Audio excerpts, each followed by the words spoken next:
The sun was hot that afternoon when Emily stood at the iron gate of the Wilson family's mansion. She wore an old dress and carried a small brown bag. Her hands were shaking. She had never seen such a big house in her life. The tall white building, with shiny glass windows, looked like a castle to her. Emily was just 17, and she had come from a small village, hoping to work as a maid in the city. The gate opened slowly, and a strict-looking woman stood in front of her. It was Mrs. Grace Wilson, the owner of the house. She wore a fancy dress and her hair was tied perfectly. She looked at Emily from head to toe, frowning.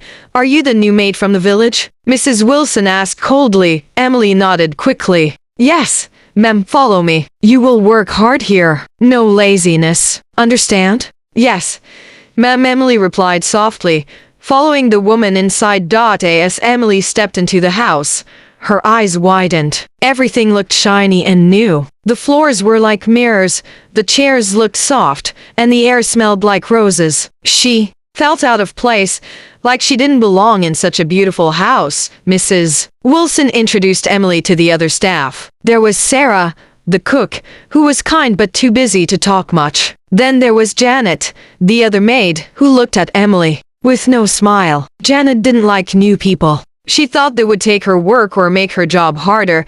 "You will clean the upstairs rooms, wash clothes, and serve tea when I ask," Mrs. Wilson said sharply. "And remember, never enter my private room unless I tell you. Understood?" "Yes, ma'am," Emily said again. From that day, Emily started her life as a maid. Each morning before sunrise, she woke up, cleaned the large house, carried heavy baskets of clothes, and served the Wilson family. Her small hands became rough, and her feet hurt, but Emily never complained. She told herself, "One day, I will have a life better than this." But life wasn't easy in the Wilson house. The Wilson children laughed at her poor clothes. Sometimes they threw dirty clothes on the floor on purpose just to make her clean more. Janet, the other maid, gave her extra work, and Mrs. Wilson scolded her for every small mistake. "Do it properly. You are not in your village anymore," Mrs. Wilson would shout. At tea night, Emily cried silently in her small room beside the kitchen. She missed her mother and her younger brother. She missed the village, where life was simple but full of love. Here in the city, no one cared about her feelings. Everyone treated her like she was nothing. But deep in her heart, Emily kept one thing alive: hope. Each time she cleaned the big house, she looked at the beautiful paintings on the wall and told herself, "One day, I will not just work in a house like this. I will own a house like this."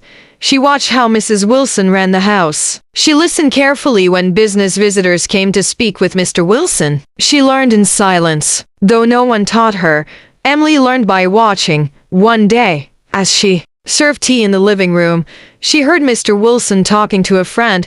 "The problem with business is that people don't understand hard work anymore," he said. "To succeed, you must wake up before the sun, work like you have nothing, and dream like you have everything." Those words stayed in Emily's mind. After that day, she worked not just with her hands, but with her mind. She started saving the small coins Mrs. Wilson sometimes gave her. She didn't spend money on sweets like Janet did. Every coin went into a small box under her bed.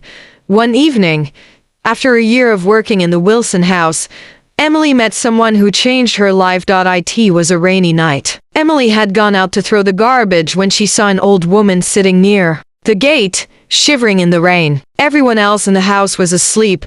Emily felt sad for the woman. She ran to the kitchen, took some bread, and gave it to the woman, along with her small blanket. The woman looked at her with tears. "Why are you helping me, child?" the woman asked. "Because I know how it feels to have no one," Emily replied softly. The woman smiled and said, "Kindness is a seed. One day, it will grow into a big tree in your life." Emily didn't know who the woman was. She thought she was just a poor old woman. But that small act of kindness would later change Emily's life in ways she never imagined. Days turned into months, and months into years. Emily grew from a scared village girl to a young woman with a strong heart. She still worked as a maid, but now she walked with confidence. She had dreams. She had plans.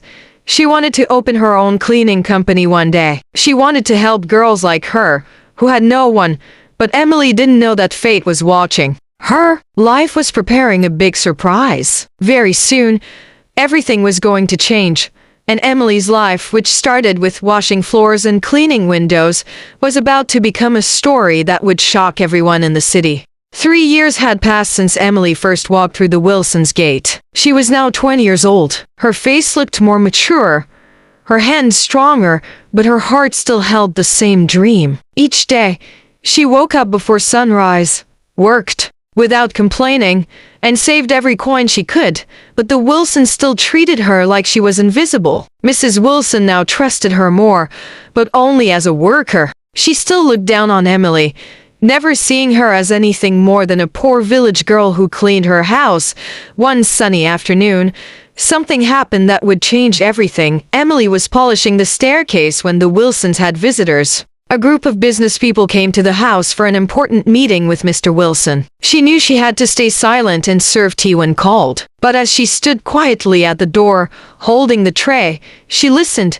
The visitors were from a big cleaning company. They were discussing contracts with Mr. Wilson, who wanted to hire cleaners for his office buildings. But the company manager, a woman named Mrs. Carter, spoke firmly. "Your offer is too low, Mr. Wilson. We pay our workers fairly. We train them, and they work with care. If you can't meet our price, we will not work with you," Mrs. Carter said. Emily looked at her carefully. Mrs. Carter was confident. She wore simple clothes but looked powerful. She spoke with strength and calmness. After the visitors left, Emily couldn't stop thinking about Mrs. Carter. That night, as she lay in her small bed, she thought, "Why can't I build something like that? I know how to clean better than anyone. I work harder than most people. Maybe I can start small." But fear whispered back in her mind, "You're just a maid. Who will listen to you? Who will trust you?" Emily shook her head in the darkness. "One day, I'll find a way." The next morning, fate knocked at her door, though not in the way she expected. Mrs. Wilson called Emily to the living room with a serious face. "Emily, I'm traveling to London for 3 months. My husband is too busy. You'll manage the house while I'm away," she said sharply. Emily was shocked. "Me? Ma'am, yes. You've worked here long enough. Keep the house clean. Take care of the children. Make sure everything runs well. If you fail, don't come back after I return." It was not a gift, it was a test. Mrs. Wilson trusted her to manage the house, but also wanted to see if she would fail. Emily felt scared but also excited. This was her chance to prove she could manage something bigger than sweeping floors. From that day, Emily changed her way of working. She made a plan. She divided the work carefully between herself and Janet, the other maid. She talked to Sarah, the cook, politely but firmly. She noted what supplies were running low. She planned meals and cleaning schedules. At first, Janet refused to listen. "Why should I take orders from you?" Janet snapped, but Emily stood firm. "Mrs. Wilson said I'm in charge. We can make it hard, or we can work together. The choice is yours." Slowly, Janet understood that Emily was serious. She followed instructions. Weeks passed. The house looked better than ever. The children were cared for. The supplies were well managed. Even the gardener noticed a change and told Emily, "The house runs better now than when Madam was here." One afternoon, a surprise visitor came to the mansion. It was Mrs. Carter, the same woman from the cleaning company who had visited Mr. Wilson. She was meeting Mr. Wilson again. As Emily served her tea, Mrs. Carter watched her carefully. "You're not just a maid, are you?" she asked suddenly. Emily froze. She didn't know how to answer. "I watch people," Mrs. Carter continued softly. "You serve tea like someone who pays attention." "That's rare." Emily smiled shyly but said nothing. After the meeting, as Emily cleared the table, Mrs. Carter spoke again. "If you ever think of working somewhere else, look for me," she said, handing Emily a small business card. "I like people who work with heart." Emily stared at the card after Mrs. Carter left. It felt like a door had opened. That night, she thought long and hard. She didn't sleep much. Her mind raced with questions. Should I go? Should I stay? What if I fail? By the end of the 3 months, when Mrs. Wilson returned from London, she was shocked. The house was perfect. I didn't expect this, Mrs. Wilson admitted quietly, but pride stopped her from praising Emily much. Yet Emily knew in her heart she had done something great. 1 week later, standing in her small room, holding Mrs. Carter's card, Emily made the hardest decision of her life. She packed her small bag, took her saved coins, and walked to Mrs. Wilson's office. "Madam, thank you for everything, but I want to leave," Emily said bravely. Mrs. Wilson looked at her in disbelief. "Where will you go? Back to your village?" "No, ma'am. I want to work somewhere else. I want to learn and grow." Mrs. Wilson laughed bitterly. "You'll be back here soon. People like you don't get far." But Emily didn't listen to her. She walked out of the Wilson house not as a scared maid, but as a young woman ready to change her future. She went straight to Mrs. Carter's office the next morning, clutching the card in her shaking hand. She had no idea what waited for her, but she was ready to find out. Emily stood nervously outside the glass building with Mrs. Carter's company name on it.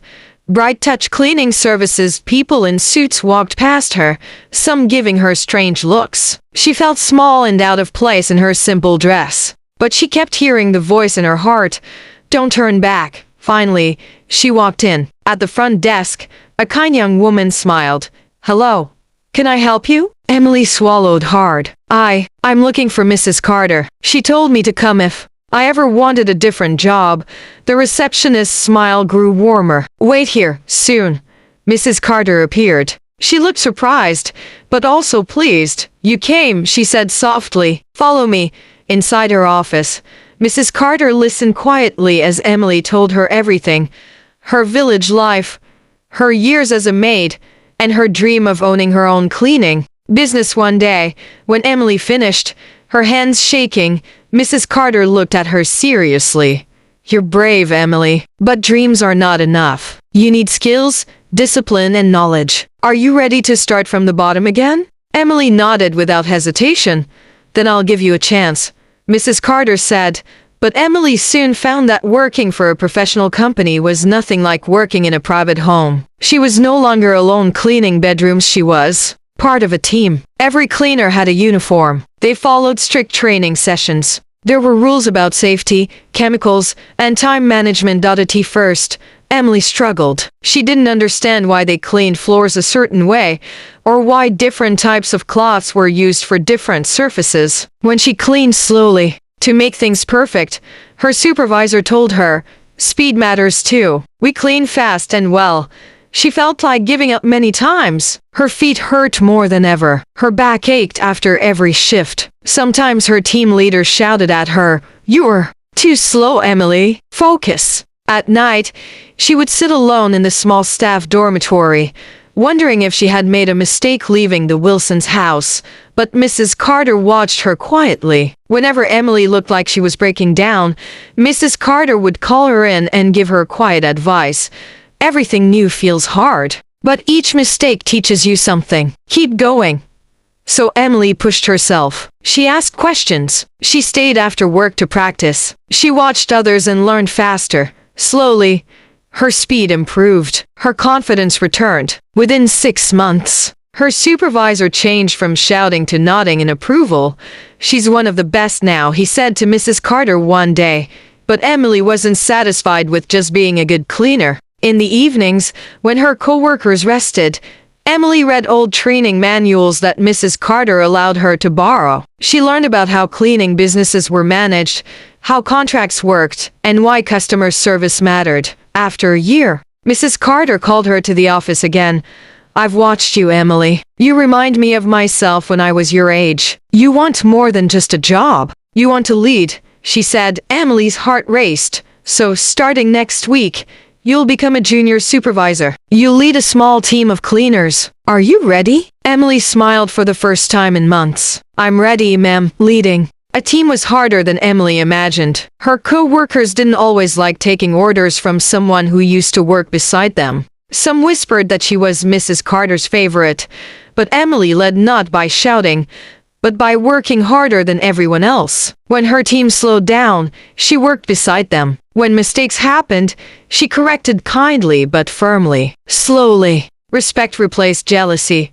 One day, a large office building they cleaned gave special praise to her team for their excellent work. Mrs. Carter called Emily in again.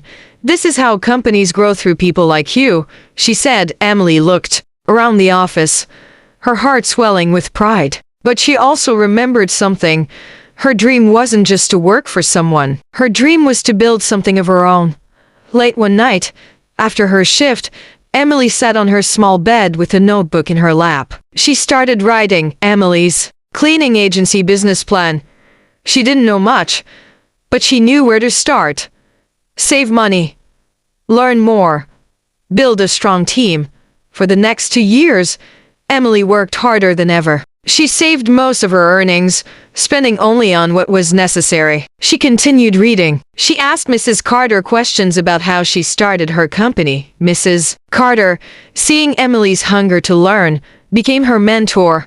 Most people fear teaching their workers too much, thinking they'll leave. "But not me," Mrs. Carter said one day. "I want you to grow. If you build your company, I'll be proud, not angry." Emily's respect for Mrs. Carter grew even deeper. Finally, after 3 years at Bright Touch Cleaning Services, Emily had saved enough money to rent a small office space and register her business name.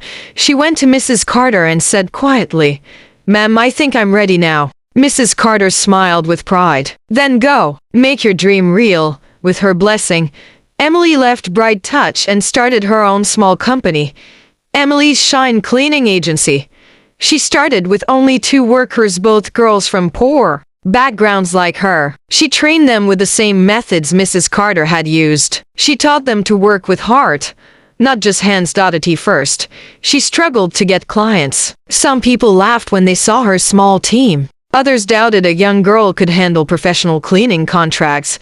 But Emily never gave up. She knocked on every office door, spoke politely, and showed her small team's work. One day, a small company gave her a chance. Then another. Slowly, word spread. Emily's team cleans better than anyone. Her business began to grow. From 2 workers, she hired 5, then 10. She rented a bigger office. She bought uniforms. Her dream, once hidden inside her heart, was now alive and growing. But Emily didn't know that soon life would test her success in a way she never expected. Business was growing fast for Emily's Shine Cleaning Agency. Her small team had now become a group of 15 workers. Her company had contracts with office buildings, restaurants, and even a small hotel. Every morning, Emily stood proudly in front of her team, wearing her simple uniform with the company's name printed neatly on the chest. Many of her workers were young girls from villages, just like she had been. Emily trained them herself. She taught them to clean properly, speak kindly to customers, and carry themselves with pride. But as her company grew, Emily soon learned that success came with its own problems. One early morning, as she checked her schedule, she realized 2 major clients had called to cancel their contracts. She felt shocked. She called them immediately to ask why. One manager answered coldly, "Your workers were late too many times, and your last cleaning wasn't as good as before. I need reliable people, Emily." Her heart dropped. Emily knew something was wrong. She gathered her team that morning and asked carefully, "Why were you late? What happened at the job site?" "No," one answered at first, but then one of her team leaders spoke up. "Some of the new workers, they don't take the job seriously. They come late. They do quick cleaning just to finish." Emily felt pain in her chest. She had trusted her workers, but now her company's name was being damaged. "I built this from nothing. I cannot let it fail now," she whispered to herself that night, unable to sleep. The next morning, she made a hard decision. She called a full staff meeting. "I started this company to help people like me, people who had no one to help them. But this company is also my dream, my life. I cannot allow lazy work to destroy what we are building," Emily said, her voice shaking but firm. "From now on, everyone will follow strict time and quality rules. Anyone who refuses will be removed, even if you are my friend. This company will only carry people who are ready to work with heart." Some workers felt angry. They didn't like the new strict system. A few left the company. Emily felt hurt but knew it was necessary. She worked even harder after that. She went to job sites herself to inspect cleaning. She stood beside her workers to show them the right way. Slowly, the quality of work improved again. But Emily had to solve another problem: marketing. Her small company depended on word of mouth, and when she lost 2 big clients, new contracts became harder to get. She remembered what Mrs. Carter once told her. People don't just buy your service, they buy your story. Emily thought hard about that. Then, with the help of a friend, she printed flyers with her company name and a simple message. Started by a village girl who cleaned homes and built a dream. We clean with heart because we understand hard work.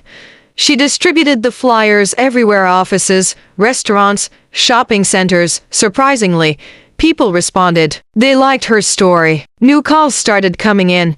One day, she got a call from a large hotel manager. He said, "I've heard about your company. We like to work with small businesses that care. Come show me your work." Emily felt both excited and scared. This contract could change everything.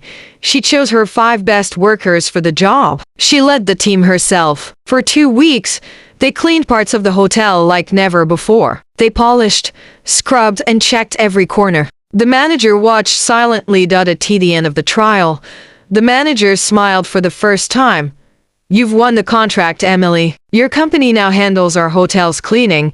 Emily's heart almost burst with joy. After that, everything changed. Again, Emily's Shine Cleaning Agency became known as one of the best small cleaning companies in the city. Her income doubled. She expanded her team to 25 workers. She rented a bigger office and bought her first company van.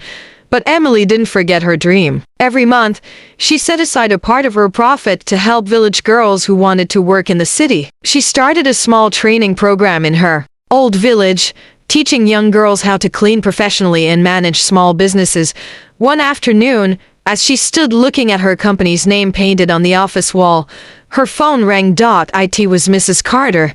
"I'm proud of you, Emily. But remember, success is not the end. Keep learning, keep growing." Emily smiled softly. "I will, ma'am. You're the reason I believed in myself." Mrs. Carter laughed gently. "No, child. You believed before I met you. I just opened the door." Emily looked around her busy office. Workers came and went, wearing uniforms with her company's name on them. Phone calls came in. Schedules were being set. She no longer cleaned houses herself, but she knew every success started from those floors she once scrubbed. As she looked at her workers, many who once stood where she had stood years ago, she knew she had built more than a company. She had built hope, but deep inside her, she felt something more. She wasn't finished yet.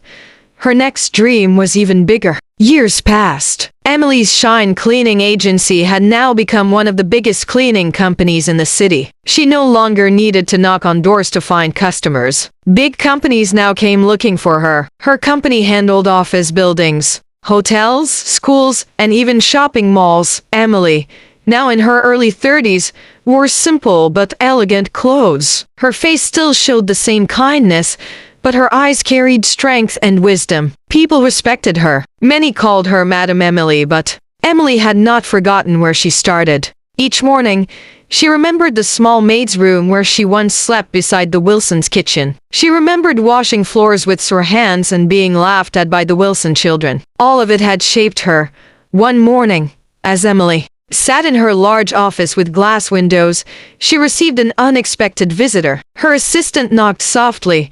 "Madam Emily, there's a woman here to see you. She says her name is Mrs. Wilson." Emily's heart stopped for a second. She had not heard that name in over 10 years. "Send her in," Emily said quietly. When Mrs. Wilson entered, Emily stood slowly. She looked almost the same, though older now. But her proud face had softened. "Emily, I wasn't sure if you would agree to see me," Mrs. Wilson said quietly. Emily remained calm. "Please, sit down." Mrs. Wilson looked around the grand office. The shiny floors, the clean walls, workers moving professionally. It all felt unreal to her. "I heard your company name some months ago, and when I found out who owned it, I couldn't believe it. Mrs. Wilson said softly. Emily nodded but said nothing. I came to say something I never said before. I'm sorry, Emily. I treated you badly. I thought you were just a village girl, good for nothing but cleaning my floors. But look at you now. You've built something far greater than I ever did. Emily's heart softened. She had waited years for this moment. Yet now that it had come, she felt no anger, only peace. Thank you, ma'am, she said quietly. I learned a lot from working in your house. Even if it was hard, it taught me how to be strong. Mrs. Wilson looked at her with tears in her eyes. I'm proud of you, Emily. Truly. After Mrs. Wilson left, Emily sat alone for a long time. She felt something lift from her heart. The girl who once cried herself to sleep in a small kitchen was gone. In her place stood a woman who had turned pain into power. Soon after, Emily took her biggest step yet. She opened a cleaning school. She named it the Shine Academy. It was a place where village girls and boys could learn professional cleaning skills, business management, and customer care. The school taught not just how to clean, but how to lead. Her first class had 50 students. She taught the first lesson. Herself, standing in front of them, she said, I was once just like you. People laughed at me. People told me I would never succeed. But I learned something important: when you work with heart and never give up, no dream is too big. Her students clapped, many of them wiping away tears. From that moment, Emily became more than a businesswoman. She became a symbol of hope for many poor girls across the country. Newspapers wrote about her. TV stations interviewed her. People called her the maid who became the boss. One evening, standing alone in her new mansion, far bigger and more beautiful than the Wilsons' old house, Emily looked out at the city lights and smiled. She remembered how she once stood in front of a tall iron gate, shaking with fear, wearing an old dress. Now, she was the woman behind the gate. But more than wealth or fame, Emily was proud of one thing. She had never forgotten kindness, because on a rainy night, years ago, when she gave bread and a blanket to a shivering old woman, that small act of kindness had opened doors she never imagined. Emily whispered to herself, as tears rolled down her cheeks, kindness is the seed, and dreams are the tree. Her story had only just begun. The end. Don't forget to like, comment, and share.